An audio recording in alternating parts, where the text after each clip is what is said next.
Coming to you from Orange County, California, this is the Jug Life Podcast with Max Ada and Chad Wesley Smith.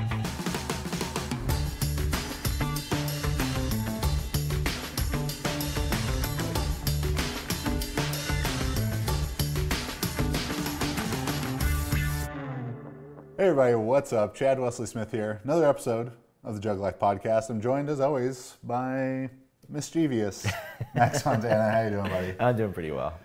And our good friend, our guest today, the young Padawan himself, Zachary Bartell. Zach, how you doing, buddy? Doing really well. Thanks for having me. Well, yeah. I mean, you can tell we're pretty It's a desperate. dream come true. Today's episode is brought to you by Adolescence and Athlete Motivation. It's a lifestyle. We're just been getting fired up off of a young Zach's old YouTube motivational videos, which yes will be linked for your enjoyment. You're welcome for the views. Would you say that was your first career? Was a motivational speaker? You know, I wanted to be a fitness YouTuber before it was cool. So I actually do want to get into this a little bit because you're 22 years old, yes. now, right? And to Max and I think you're still 12, even though we haven't known you since you were 12. But so to give some context to who Zach is and why he's joining us today, I've probably known you since you were like 16, maybe? Yeah, just about. And you were this chubby little high school football player from the city of Irvine, where I am, though he went to the shitty school. We're better at sports. The streets of Irvine. When I was coaching, we beat you like 50-14. So, and we're better at math, the stuff that really matters. This is true. Yeah, and I'm better at sports too. But so this chubby little roly-poly of a boy, but got into powerlifting, came and worked at the gym, and now have a gym all of your own, SoCal Powerlifting. Good call on the t-shirt. Yeah, it's branding. Yeah, it's everything good. Right there. Yeah, this is a pro. He's a pro. We'll edit that out short. That. And I mean, just someone who's very passionate about what he does, is coaching athletes, competing at USPA, then USAPL, coached lifters in person, online, open your own gym. So there's a lot of stuff that we want to talk to you about. I mean, we're going to make fun of you a lot along the way, but that's what big brothers are. That's what big brothers are for. So tell us just kind of how you got into powerlifting in the first place. Yeah, so I got into it because I wanted to lose weight. So my whole life I was overweight, and I was just kind of sick of that. And there was never really a moment before I was in high school where I was like, let's do this now. It was more like right time, right place. Kind of wanted girls to like me. So I was like, all right, I want to do this thing. That's why most people, I think, get into lifting. It doesn't necessarily happen that much, but you probably get a lot of dudes who are like, whoa, bro, look at your pecs are so badass. Once you start getting muscular, it's more dudes than girls. Yeah, exactly. But so I was roughly like 16. I was like 245, but like fluffy. And I went from... We'll find a picture for B-roll there. There's plenty of pictures. We got a lot of good B-roll in this episode. Just link it to his Tinder account. We went from 245 to 185, 187 was my lightest. And then from there, I was like, I like lifting. I enjoy this thing. And I knew after high school I wanted to continue to partake in a sport or compete in something. And I knew I was strong, very unathletic, but strong. And powerlifting kind of seemed like the answer for me. That's the classic powerlifting answer. Yeah. Like, especially you're playing football and you're like the guy who wants to stay in the weight room for like 2 hours more. And like running is not really the thing, coordination, but you're like powerlifting. I found my calling. As many people. No one's ever turned down a D1 scholarship because they had a chance to go to the Cincinnati Pro-Am. Yeah. No. But what was cool is my offensive line coach when I was a junior in high school was Alex Parsons, who you trained, and he was a buddy of yours too. And he, for those unfamiliar, he played for the Raiders, great football player. He was getting coached and trained to go back to playing in the NFL by Keith Enderline, who was one of your interns, one of your original interns. And the original intern. The original intern. And Keith immediately took me under his wing. He saw me working hard in the weight room, saw the grit, the passion, and immediately started coaching me and training me in a way that was really good at a young age. So I didn't have to really mess around with doing 10 by 10 squats or thinking I had to be in the weight room for 6 hours. I had good training from the start, I got very lucky. And so he helped push me to do my first meet when I was 17. I did push-pull. We didn't squat yet. And then eventually I did the USPA Nationals for the first time that summer and continued to go until I did my first USAPL meet in 2015, where then I kind of switched over and saw that. So what ended up being your best lift so far? So my best lifts would be a 550 squat, 413 bench, and 618 deadlift all in competition. The best squat came in April of 2017. Since then, just been battling some chronic knee issues, trying to... And that was as 105? Yeah, 105, exactly. Yeah. And so you're only 22, so you were 20 or 21 when you made those? I was 20 and 21. So 20, I was 20 when I hit the squat, and I was 21 when I hit the bench and deadlift. Mike Sell voice over here. Yeah. Settle down. All right, settle down. So, yeah, we'll talk a little bit more about your injury, but you've had these ongoing knee problems, I mean, since you were, what, like 15 or something? Even younger. I mean, I dislocated my kneecap, I remember I was playing tetherball in elementary school, and I just twisted Tetherball injuries are vicious. Yes. Violent game of tetherball. Very violent game. Then dodgeball after that, and eventually in football, the cutting, twisting, I dislocated the kneecap roughly 8 to 10 times. Yeah. So not good stuff. You just had a pretty substantial surgery. Yes. So really, I had dislocated the kneecap a bunch of times, got into powerlifting, had always been battling knee pain. I mean, every squat session, every deadlift session was coupled with Advil, Icy Hot, all of it, and eventually just got to the point where the pain was just too much. And your double knee sleeve. Double knee sleeve. Oh, that was I had an SPD knee sleeve, like an Iron Rebel compression cup over the knee sleeve. It just got to the point where I was like, I'm not going to be able to walk when I'm 30. The thing you notice about Bartell the first time you see him wear tights is that his knee is the thickest part of his leg. And when he has 2 knee sleeves on, it almost looks like a normal leg.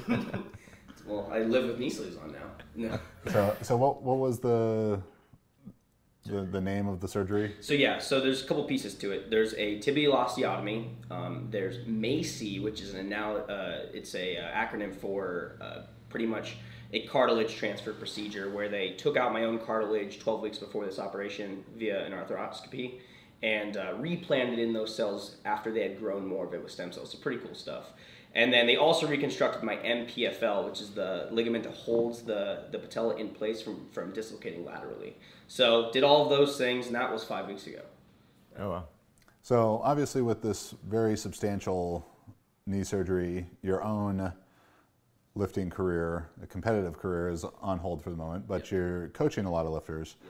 So, if we were to back up a couple years, you're working at the gym and getting, teaching some of the classes for me and getting your own little group of lifters going. The Barbarians. Yes, Bartell's Barbarians. Yes. That's a TMCWS name, so don't be trying to make any shirts for that. You'll hear from my lawyers. But you built up your little group, and then when I decided to close the gym, you decided to open a gym. So you were 20 or 21 then? I was 20. And despite the advice of your elders, you went ahead and did this anyway. So tell us about the impetus for you to want to open your own gym and why you did that even when people tell you not to. Yeah, so, definitely heard from, I thought in my head I was not going to own a gym. I thought gyms weren't really profitable. I saw more of where I was going to be in the coaching aspect. But when it came time for the location to close, I had these lifters that I felt they needed a place to train and kind of Field of Dreams. If you build it, they will come. And so I was like, I figured out a way to make this happen and decided to just pull the trigger. And the way I saw it was, worst case scenario, I'm gonna have a sick garage gym one of these days. So, it just something told me to do it. I followed my gut feeling. It was the same feeling I had where instead of going off to college, I felt like what we were doing at the gym was good. It actually kept me from going out of state for college and doing that. I was more focused on what was going on at Juggernaut. So it's just, I've always felt like, to follow my gut and do what I think is right, and hopefully, things pan out. Yeah, and as I've told you before, I mean, a ton of, even though Max and I had told you some parts of what you did were mistakes, and they were, but overall, the idea of going out and actually doing what you're passionate about. There's so many people who, they whatever it is, they want to own their own gym, they want to be a coach, they want to do YouTube, they want to do podcasts, they want to, whatever it is, they just talk about it. And it's so easy to just talk about it, but very, very few people are willing to take the leap, take the risk, and actually follow through on this stuff, let alone when they're 20, 21 years old, still in college, all this stuff. So, always commend you for that. Do you think a lot of the reason why you did it was, or like that your inexperience in it that had lent itself to you being in a different place when you actually started doing it? I think a lot of people, like, when they have experience with stuff, they kind of shy away from it, but you're kind of like going into it. Green. Totally green. You think that helped? Yeah, I hadn't failed before. I mean, really at anything in like as far as employment opportunities go or anything like that. And so I think I really didn't see a negative. I luckily the way I set it up, there wasn't too much financial risk. I did my best to not have that happen, and just slowly kind of added things as we went. And I think, the lack of experience was probably to my benefit. And it helped me not be scared. A lot of people are scared,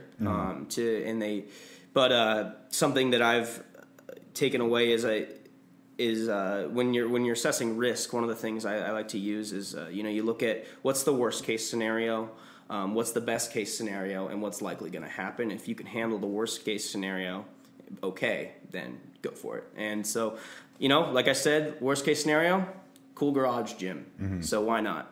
Yeah, and definitely when you are young, taking some of those risks may be a bit easier because you don't have people relying on you to the same degree. Or kids or family or anything. Yeah, but it can also it could be a bit more daunting because you don't have the experience, but at the same time, maybe ignorance is bliss. Yes. And you don't even know what you're getting into, because I started Juggernaut when I was 22, and I say we wrote what we thought was a business plan to start, but I had no idea what that actually meant. Yeah. So what has been the biggest surprise to you in running SoCal Powerlifting so far?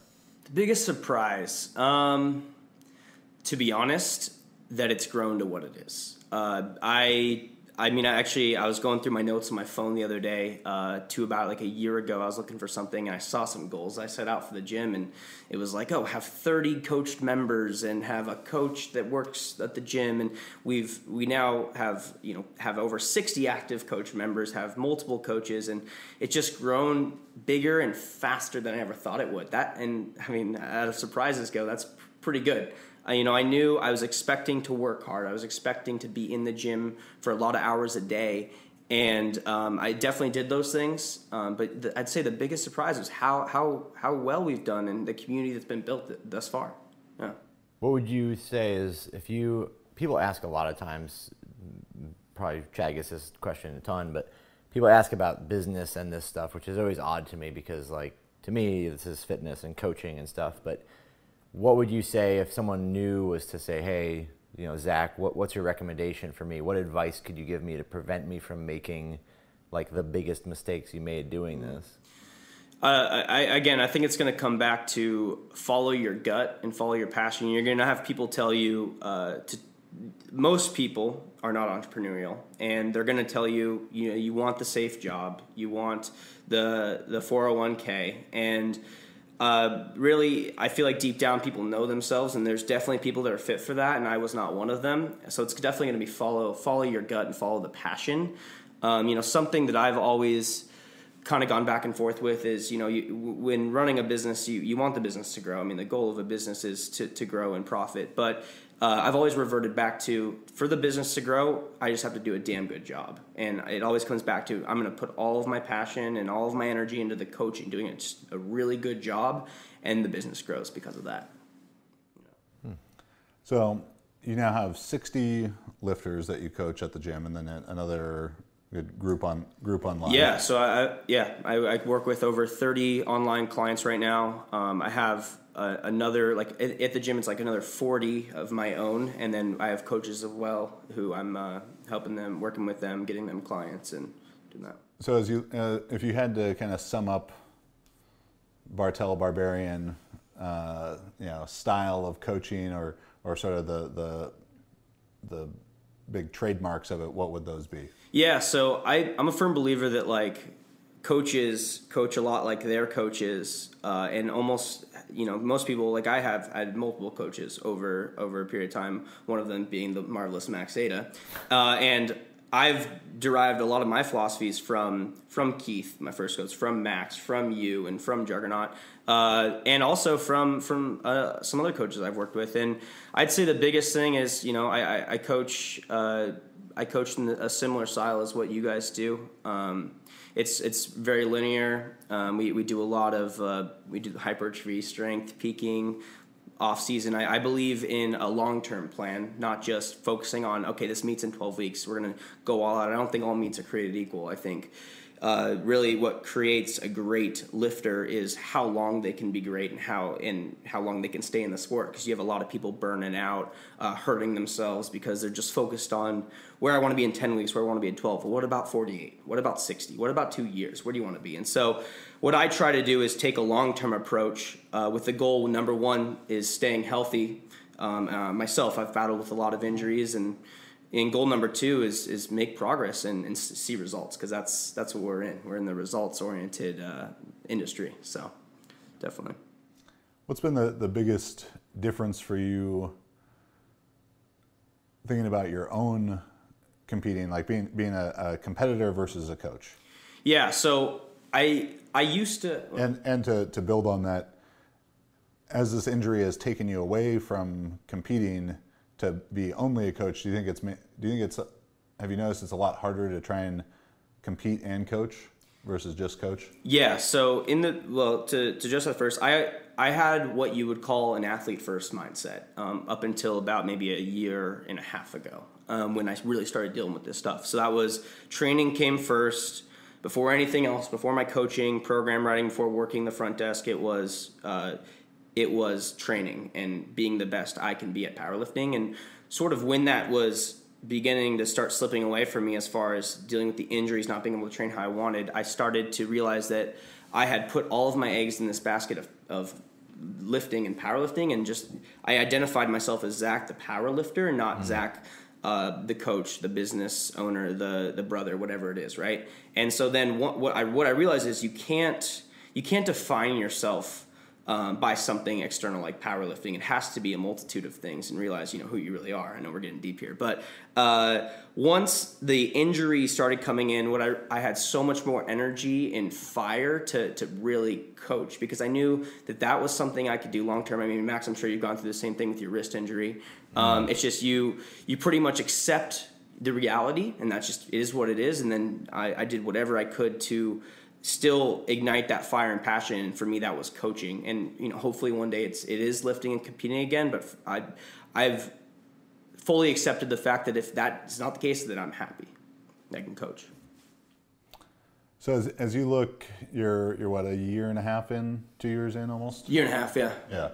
Year and a half into SoCal Powerlifting. Do you have a 5-year goal, 10-year goals of where you'd like to see it? Yeah, I have looked at it a little bit. Honestly, I really take it day by day. This is definitely something I want to do long term. I haven't really made a decision whether I want to do something where I make multiple locations, do all these things. I like the community aspect. I like where we're at now, and I'd like to keep growing SoCal Powerlifting as an entire brand. Working with more people online, doing more events, and I don't know if opening 5-10 locations is something I necessarily want to do. But I enjoy powerlifting, and I want to continue to coach powerlifting, and I don't want to create, because I feel like once you get to a point where you have all these things going on, it's easy to lose sight of why you started and where you started. And lose the quality. Yeah. You'd probably want to think about having 2 before you thought about having 5. Yes. Yeah. By the way. Yeah. But, A lot can happen in 5 years. Do you ever hear anyone saying they want to go D1, but they're not doing the things they need to get there? Or? Oh yeah, you always got those talented athletes. They're talented, but they don't. What is it that helps them get there? Oh, the weight room.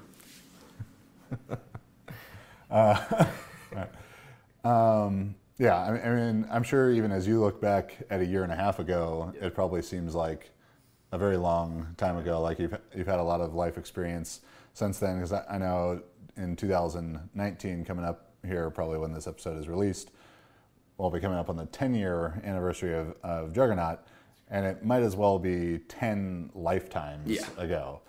And so it'll be. I mean, I'm excited for you, and so happy that it's going so well and everything. It's fun to go over there and see you have your people doing well and lifting well at meets and all that stuff, because obviously you're very passionate about it, so it's exciting to see you do well with that. Let's see, what other things do we want to talk to this kid about? What kind of advice would you give people that are getting into powerlifting? Yeah, so I think the biggest thing is when you have new lifters getting into powerlifting, I think the most valuable thing you can do is, one, find a coach, find someone with more experience than you, and stop running 5x5 and strong lifts. And I had talked to a guy who had been running Johnny Candido's 8-week program for a year straight. And it's only 8 weeks long, though. Yeah, but he just does it over and over again. And I think the biggest thing is working with a coach. I find coaching in all aspects of life very valuable, and I would say it's worth it.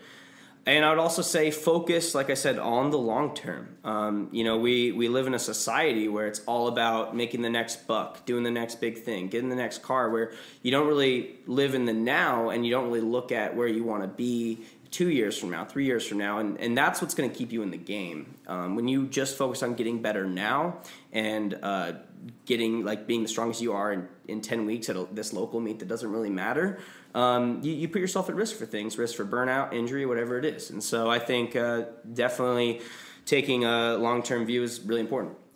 Things that something since I've known you, you've made radical changes to your persona and who you are and all these things. You've grown a lot, mostly like in the chest. But what's interesting to me is that you see a lot of times Bartell is one of those guys who in the gym when he was there, and he was always the guy that's kind of the low man on the totem pole, getting a lot of shit from everybody. And for the most part, deserving all of it. But also, he let it roll off his back, I think, a lot. And maybe took some of it, to heart and did things differently. But have you observed this weird dynamic in which, because if we're around Zach or around Quinn, we make fun of them. Yeah, it doesn't but then matter. Yeah. Now they're around each other and try and make fun of each other. Yeah. And it's a weird ecosystem that I'm not very comfortable with. And it doesn't, I think they're struggling so hard. They're trying to push the other one down a little They bit. know if they can just get on top and be the dominant one, then they've succeeded, right? Yeah. They can come back to us and then no longer be the guy who gets made fun of. Yeah.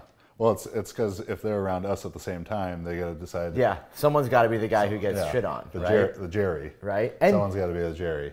For sure. Asher will like that reference. But the big thing I was saying is that you're being in that position a lot of times when you let yourself be criticized or whatever, you let yourself kind of get into that role of being taught sort of trial by fire by the people around you. You end up in a place where you get really, really, those guys are the guys that always do really well later on because everyone gave them a chance to get better. Yeah. If you walk in and you're the guy that no one really ever gives a hard time to or tells you you're doing it wrong or right or whatever, like you never really grow beyond that. So I think it's cool to see that. And also you're welcome. Well, we kid because we care. Yeah. Well, and just to add on top of that. Actually, I think Chad was still talking. So just to talk about that real quick. I think that did contribute to a lot of like the success I've had as a coach, as a lifter, as a business owner. Because not much was like necessarily handed to me, right? You know, you guys never like just said, like, gave me this crazy opportunity to do this. You know what I mean? It's like I felt like I earned everything. Yeah. And I think that's really important, to not have this sense of entitlement. You know, I was young. I was 17, 18 in Juggernaut. I was so grateful just to be there, to be training, to be learning from you guys. And really that alone, it just made me work harder. It made me realize, dang, this is a standard. I'm gonna rise to this standard. I want to be like these guys, you know, as I grow. Well, you got really close to it too. Yeah. You almost got there. I think this kind of reminds me of our conversation with Mike Gudengo. Yeah. So if you haven't listened to that episode, go back and do it. It's probably from March or something. But he was talking about, you know, living in the storage closet at the University of Pittsburgh, like sleeping on an air mattress, only being able to afford like the Domino's $5 deals and stuff. But that's how he got to learn from Buddy Morris and James Smith. Yeah. And it's so, you know, not to be old man on the porch, kids these days, but, you know, kids these days. So many of them want this shit for free. They want this perfectly, you know, put together. You know, here's the handout. Here's the roadmap for you to follow to learn things. And you did it, I think, much more in the way that Max and I had to do a lot of things, and the way that you probably learn better, and it makes all the experiences more valuable. Where, you know, you're gonna pay to learn by cleaning the bathrooms or setting up chairs or breaking down weights, whatever it is, but you also get the real experience and get to learn a lot about that stuff. So something I think you have a unique perspective on, being 22. I don't know if that makes you a millennial. I don't know if I'm a millennial. I don't know. We are millennials, Chad. Yeah. Okay. You grew up very much, and as evidenced by your YouTube motivational videos you were making at age 16, very much in the age of the social media lifting. But Max and I have hardened you with our cynicism towards everything, so you can kind of see both sides of it. Yeah. But as you look at people who kind of grew up the same way as you, and they watch Rich Piano videos or whatever, I know he was one of your favorites. Maybe. What His arms were just so big. What do you think were maybe some useful things that you learned from there, and some things that you wish you could go back and be like slap 17-year-old Zach and be like, fucking stop it. Yeah, I mean, so as the age of information and technology goes, and with social media, there's so much information. There's just so much, content being produced. And when you're young and naive and green, you don't know what's right and what's wrong. And so it's hard to decipher what to do, and you end up just doing it all. I mean, Max, I think you just kind of like how you watched some you watched some videos on TV on weightlifting, and then you went and just lifted, right? Yeah. It's the same concept. I'd read an article here. It might have been written by Chad, or it might have been written by Joe Schmo, who has huge biceps, and then he talked about the 8-hour arm workout, and I went and hit it hard, So I'd say definitely...